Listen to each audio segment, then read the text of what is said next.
অনেক মহিলারা আছে নামাজ পড়তে পড়তে কপালে দাগ ফেলে দিচ্ছে, বোরকা তো পরে পরে হাত মোজা পা মোজাও মেনটেন করে মাশাআল্লাহ। অনেক মহিলা আছেন যে তার নেকামলের কোনো কমতি নাই, কিন্তু স্বামীটাকে মানুষও মনে করে না।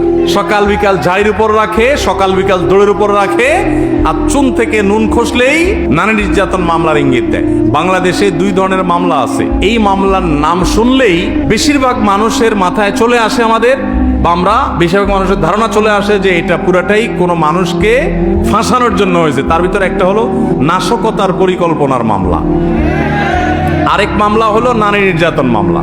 যে ফাঁসানোর জন্য এই মিথ্যা মামলাগুলো আমরা করি, যারা করি কিয়ামতের ময়দানের জন্য অপেক্ষা করি। আল্লাহ তাআলা আমাদেরকে বুঝার তৌফিক দান করুন।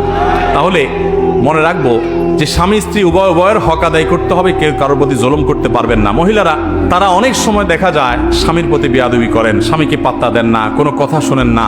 আল্লাহ এবং তার রাসূল সাল্লাল্লাহু আলাইহি সাল্লামের পর আপনার অভিভাবক আপনার স্বামী, লোকটা যদি একটু বোকাও হয়, লোকটা যদি একটু বেকুব কিসিমেরও হয়, আপনার চাইতে 1 ইঞ্চি কমও বুঝে, আল্লাহ তাকে আপনার অভিভাবক করেছেন।